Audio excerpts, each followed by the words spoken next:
2 நாளாகும் 24வது அதிகாரம். யோவாஸ் ராஜாவாகிற போது 7 வயதாயிருந்து 40 வருஷம் எருசலேமில் அரசாண்டான். பெயர்சபா பட்டணத்தாளான அவன் தாயின் பேர் சிபியாள். ஆசாரியனாகிய யோய்தாவின் நாளெல்லாம் யோவாஸ் கர்த்தரின் பார்வைக்கு செம்மையானதை செய்தான். அவனுக்கு யோய்தா 2 ஸ்திரீகளை விவாகம் செய்து கொடுத்தான். அவர்களால் குமாரரையும் குமாரத்திகளையும் பெற்றான். அதற்கு பின்பு கர்த்தருடைய ஆலயத்தை புதுப்பிக்க யோவாஸ் விருப்பம் கொண்டான். அவன் ஆசாரியரையும் லேவியரையும் குடிவரச் செய்து அவர்களை நோக்கி, நீங்கள் யூதா பட்டணங்களுக்கு புறப்பட்டு போய் உங்கள் தேவனுடைய ஆலயத்தை வருஷா வருஷம் பழுது பார்க்கிறதற்கு இஸ்ரவேல் எங்கும் பணம் சேகரியுங்கள். இந்த காரியத்தை தாமதமில்லாமல் செய்யுங்கள் என்றான்.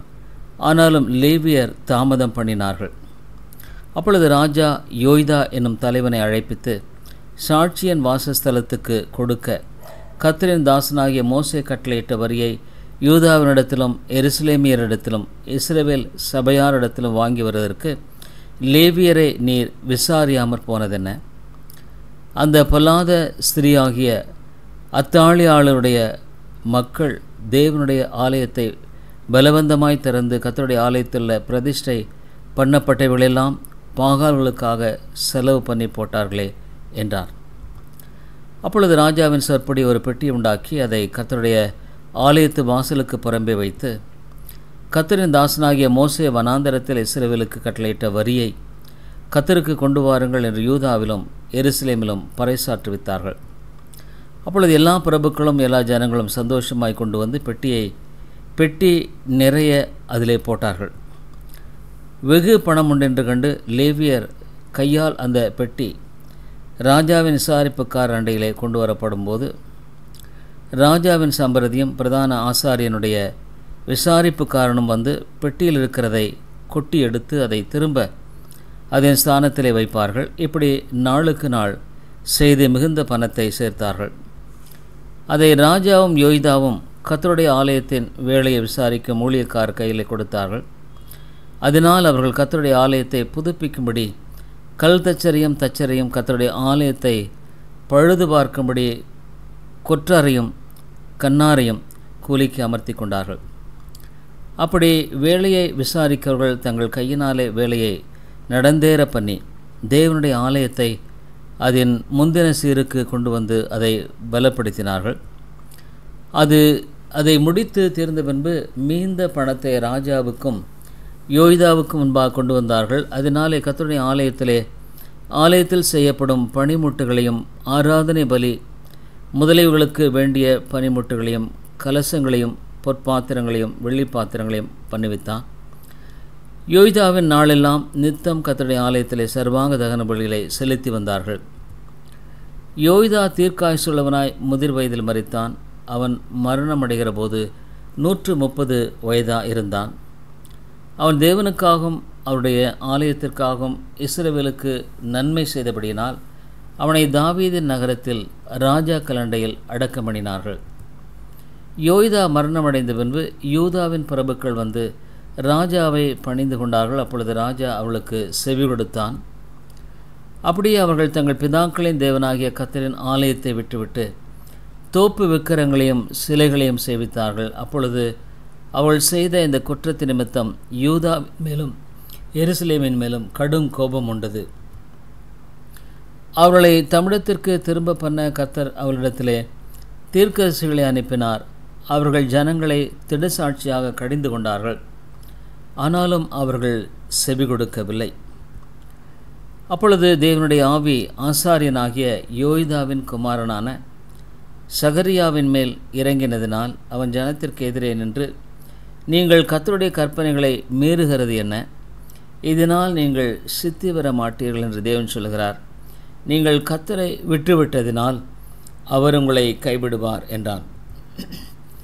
அதனால் அவர்கள் அவனுக்கு விரோதமாய் கட்டுப்பாடு பண்ணி கர்த்தருடைய ஆலய பிரகாரத்தில் ராஜாவினுடைய கற்பனையின்படி அவனை கல்லெறிந்து கொன்றார்கள்.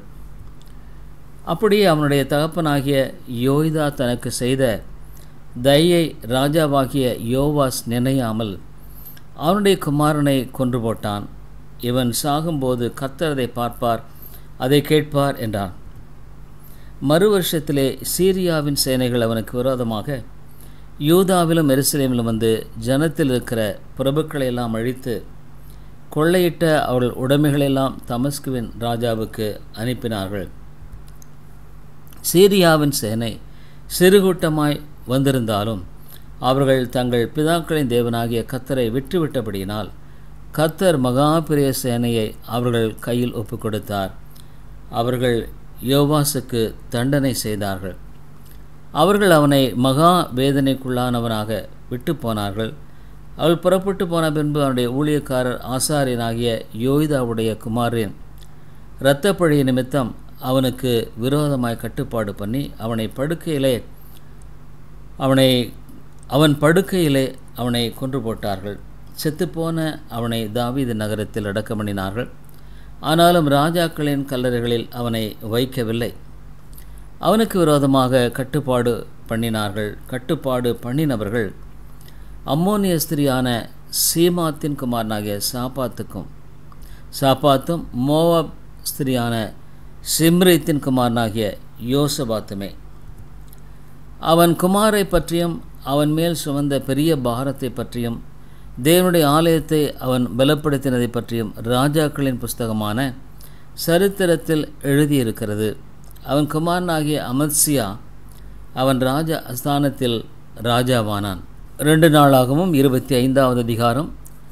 அமத்சியா 25ஆம் வயதிலே ராஜாவாகி 29 வருஷம் எருசலேமில் அரசாண்டான். எருசலேம் நகரத்தாளாகிய அவனுடைய தாயின் பெயர் யோவதானாள். அவன் கர்த்தரின் பார்வைக்கு செம்மையானதை செய்தான். ஆனாலும் முழு மனதோடு அப்படி செய்யவில்லை. ராஜ்யபாரம் அவனுக்கு ஸ்திரப்பட்ட போது அவன் தன் தகப்பனாகிய ராஜாவை கொலை செய்த தன்னுடைய ஊழியக்காரரை கொன்று போட்டான்.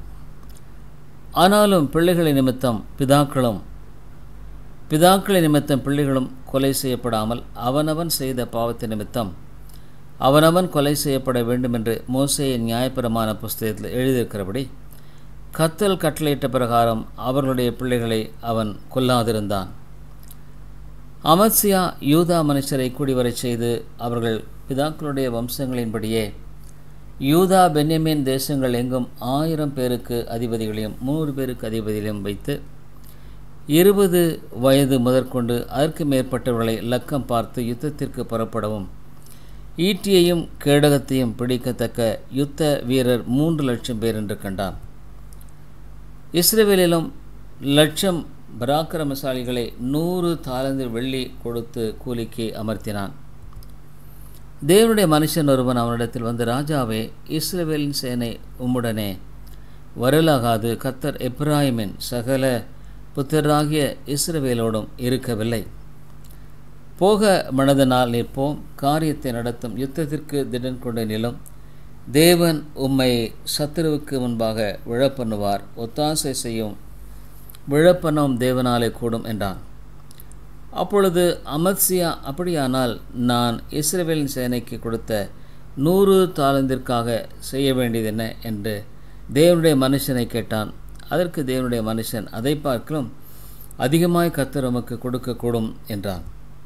அப்பொழுது அமத்சியா எப்பிராயிமரில் தன்னிடத்துக்கு வந்த சேனையை தங்கள் வீட்டிற்கு போய்விட பிரித்து விட்டான்.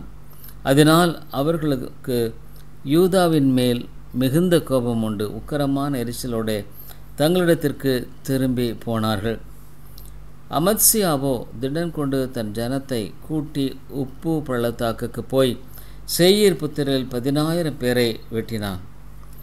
யூதா புத்திரர் 10,000 பேரை உயிரோடு பிடித்து ஒரு கன்மலை உச்சியில் கொண்டு போய் அவள் எல்லாரும் நெருங்கி போதாய் அந்த கன்மலை உச்சியிலிருந்து கீழே தள்ளிவிட்டார்கள்.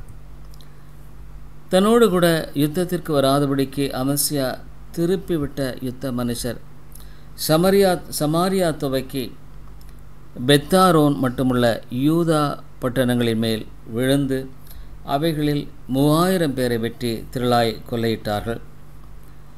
அமத்சியா எதோமியரை முறியடித்து சேயின் புத்திரின் தெய்வங்களை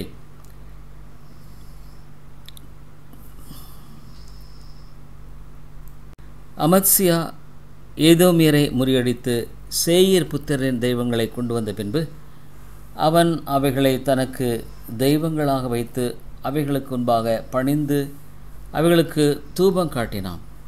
அப்பொழுது கர்த்தர் அமத்சியாவின் மேல் கோபம் உண்டவராகி அவனிடத்துக்கு ஒரு தீர்க்கதரிசி அனுப்பினார்.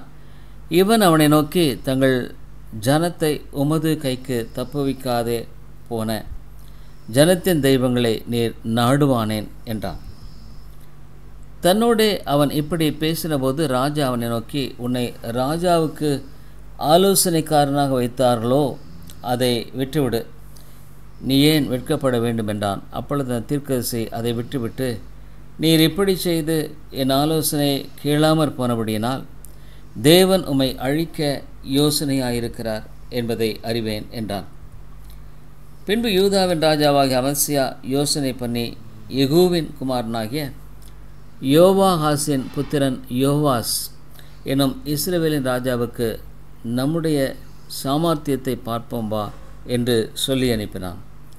அதற்கு இஸ்ரவேலின் ராஜாவாகிய யோவாஸ் யூதாவின் ராஜாவாகிய அமத்சியாவுக்கு ஆள் அனுப்பி, லீபனோனில் உள்ள முட்செடியானது லீபனோனில் உள்ள கேதுரு மரத்தை நோக்கி, நீ உன் மகளை என் மகனுக்கு மனைவியாக விவாகம் செய்து கொடு என்று கேட்க சொல்லிற்று. ஆனாலும் லீபனோனில் ஒரு காட்டு மிருகம் அந்த வழி போகையில் ஓடி அந்த முட்செடியை மிதித்து போட்டது. நீ ஏதோமியரை அடித்தா என்று பெருமை பாராட்ட உன் இருதயம் உன்னை கர்வம் கொள்ள பண்ணினது. இப்போதும் நீ உன் வீட்டிலே இரு, நீயும் உன்னுடைய யூதாவும் கூட விழும்படிக்கு பொல்லாப்பை தேடிக்கொள்வானேன் என்று சொல்ல சொன்னான். ஆனாலும் அமத்சியா செவிகொடாதே போனான். அவர்கள் ஏதோமின் தெய்வங்களை நாடிய நிமித்தம் அவர்களை அவர்கள் சத்துருக்கள் கையில் ஒப்பு கொடுக்கும்படிக்கு தேவனாலே இப்படி நடந்தது. அப்படி இஸ்ரவேலின் ராஜாவாகிய யோவாஸ் வந்தான். யூதாவில் இருக்கிற பெத்ஷிமேசிலே அவனும் அமத்சியா எனும் யூதாவின் ராஜாவும் தங்கள் சாமர்த்தியத்தை பார்த்தார்கள். யூதா இஸ்ரவேலுக்கு முன்பாக முறிந்து அவரவர் தங்கள் கூடாரங்களுக்கு ஓடி போனார்கள். இஸ்ரவேல் ராஜாவாகிய யோவாஸ் அகசியாவின் குமாரனாகிய யோவாசுக்கு பிறந்த அமத்சியா எனும் யூதாவின் ராஜாவை பெத்ஷிமேசிலே பிடித்து அவனை எருசலேமுக்கு கொண்டு வந்து எருசலேமின் அலங்கத்திலே எப்பிராயிம் வாசல் தொடங்கி மூலை வாசல் மட்டும் 400 முழ நீளம் இடித்து போட்டு தேவனுடைய ஆலயத்தில் ஓபேத் ஏதோமின் வசத்திலே அகப்பட்ட சகல பொன்னையும் வெள்ளியும் சகல பனிமுட்டுகளையும் ராஜாவின் அரமனை பொக்கிஷங்களையும் கிரியிருப்பவர்களையும் பிடித்து கொண்டு சமாரியாவுக்கு திரும்பி போனான். யோவாகாசின் குமாரனாகிய யோவாஸ் என்னும் இஸ்ரவேலின் ராஜா மரணமடைந்த பின்பு யோவாசின் குமாரனாகிய அமத்சியா என்னும் யூதாவின் ராஜா 15 வருஷம் உயிரோடு இருந்தான். அமத்சியாவின் ஆதியோடு அந்த நடபடியான மற்ற வர்த்தமானங்கள் யூதா இஸ்ரவேல் ராஜாக்களின் புஸ்தகத்தில் அல்லவோ எழுதியிருக்கிறது. அமத்சியா கர்த்தரை விட்டு பின்வாங்கின காலம் முதற்கொண்டு எருசலேமில் இருந்தவர்கள் அவனுக்கு விரோதமாக கட்டுப்பாடு பண்ணி கொண்டார்கள். அது நிமித்தம் அவன் லாகீசுக்கு ஓடிப்போனான். ஆனாலும் அவன் பிறகே லாகீசுக்கு மனுஷரை அனுப்பினார்கள். அவர்கள் அங்கே அவனை கொன்று போட்டு குதிரைகள் மேல் அவனை எடுத்து வந்து யூதாவின் நகரத்திலே அவனை அவன் பிதாக்கள் அண்டையிலே அடக்கம் பண்ணினார்கள். 2 நாளாம் 26வது அதிகாரம். பராக்கிரமசாலிகளான வம்சத் தலைவரின் தொகையெல்லாம் 2600.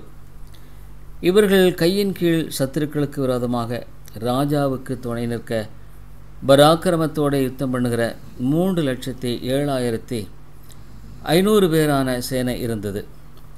இந்த சேனையில் உள்ளவருக்கெல்லாம் உசியா கேடங்களையும் ஈட்டிகளையும் தலைச்சீராக்களையும் மார்க்கவசங்களையும் வில்லுகளையும் கல்லெறிகிற கவன்களையும் ஆயத்தப்படுத்தினான். கோபுரங்கள் மேலும் அலங்க கோடிகள் மேலும் மென்று அம்புகளையும் பெரிய கற்களையும் பிரயோகிக்கிறதுக்கு நிபுணரான தொழிலாளிகள் கற்பித்த எந்திரங்களையும் அவன் எருசலேமில் உண்டாக்கினான். அப்படியே அவன் கீர்த்தி வெகு தூரம் பரம்பிற்று. அவன் பலப்படும் மட்டும் ஆச்சரியமாய் அவனுக்கு அலுகோனம் உண்டாயிற்று.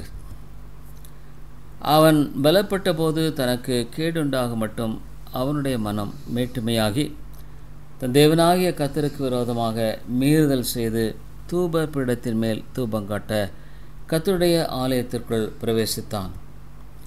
ஆசாரியனாக அசரியாவும் அவனோடு கூட கர்த்தரின் ஆசாரியரான பராக்கிரமசாலிகளாகிய 80 பேரும் அவன் பிறகே உட்பிரவேசித்து ராஜாவாகிய உசியாவோடு எதிர்த்து நின்று, உசியாவே, கர்த்தருக்கு தூபம் காட்டுகிறது உமக்கு அடுத்ததல்ல, தூபம் காட்டுகிறது பரிசுத்தமாக்கப்பட்ட ஆரோனின் குமாராகிய ஆசாரியருக்கு ஒடுக்கும், பரிசுத்த ஸ்தலத்தை விட்டு வெளியே போம், மீறுதல் செய்தீர், இது தேவனாகிய கர்த்தராலே உமக்கு மேன்மையாக லபியாது என்றார்கள்.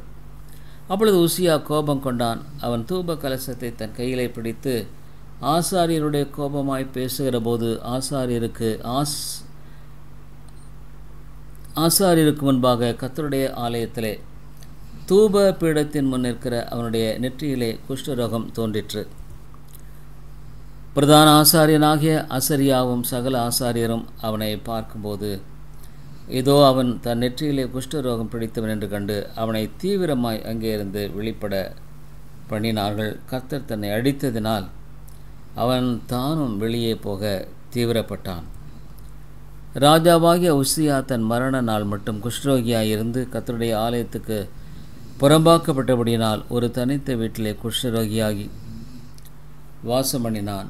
அவன் குமாரனாகிய யோதாம் ராஜாவின் அரமனை விசாரிப்புக்காரனாயிருந்து தேசத்தின் ஜனங்களை நியாயம் விசாரித்தான்.